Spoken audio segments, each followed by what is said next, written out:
Hey folks, Sean here, and in this episode, I want to talk to you about some of the key differences between building for businesses and building for consumers.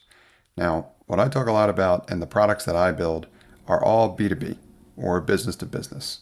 However, in the case that is the current podcast automation application that I've been building, that has been built and marketed towards businesses, but some consumers are buying it, and there's not essentially a perfectly clear delineation between the two in my space, which is something I wanted to do deliberately so that I had more of an opportunity to share with you examples about some of the differences between these users.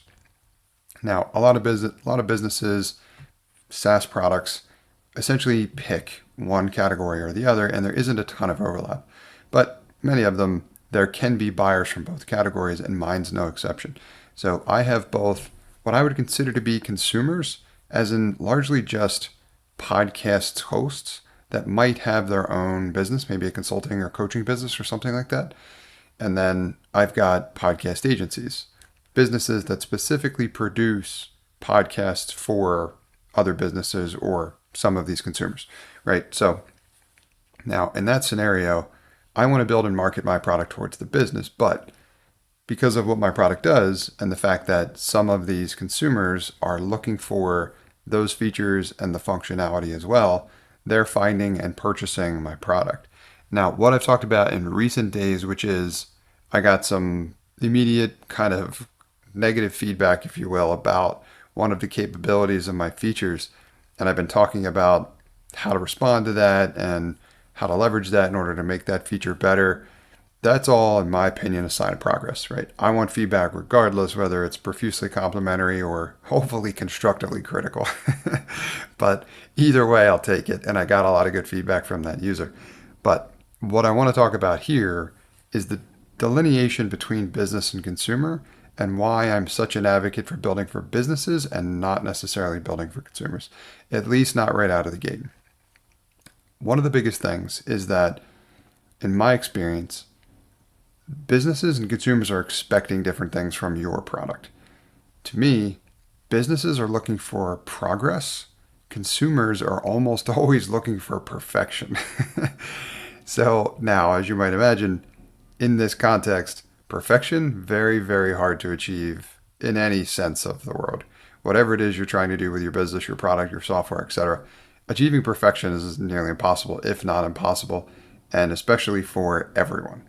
Now, the other problem is that businesses have a lot more in common, as in there's less variation when you consider consumers. With consumers, there's tremendous variation. I liken it to, have you ever heard the phrase herding cats?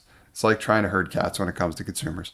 It's impossible to make the masses particularly satisfied with your product, and very, very difficult at the least. And the most successful consumer-based software and applications have had tremendous fundraising budgets to try to reach mass market appeal, but the failure rate is significantly higher.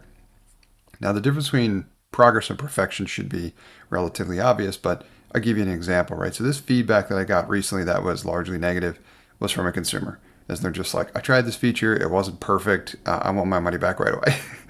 Okay, I get it, right? Like they tried it, they didn't love it, but they basically tried it once and then they were ready to ditch it. I get that and I handled it accordingly. But businesses, on the other hand, are less reactionary, as they're not immediately ready to just dump something after trying it once. Businesses have longer term goals that they need to build momentum towards. And as such, they're focused on progress, not necessarily perfection, because perfection could be the enemy of good. So with the businesses, it's all right, what's our top problem? What's our bottleneck? How are we solving it today? And what do we need to do to alleviate it? Let's go find a better solution to that. And when they find something that moves the needle, they usually stick with it because they know what the implications are of going back to what they were doing before and giving up that progress. Right now, while it might not be perfect, most businesses don't expect that either, because almost nothing a business invests in is perfect. But the idea is to make progress over time. So if your software can help them solve their current biggest problem in a better way, they're going to value that and they're going to place a monetary amount on that value.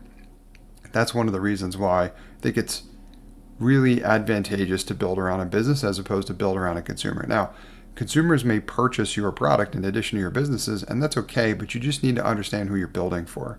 Because if you take 100% to heart all the consumer feedback along with the business feedback, it'll mess your product up. As in, it'll make it confusing in terms of who it's for, and you'll end up with features and functionality that, again, that are pulled in different directions as you're attempting to herd cats. So I would recommend against that. You can take the additional revenue if they're getting value out of it. That's great. But if they have a real problem with one or more pieces of functionality of your product, that might not be the end of the world. In fact, that might be perfectly fine because you're getting the consumer perspective as opposed to the business perspective. So especially if you have a low touch product that pretty much anyone can just visit your website, go to, and start using.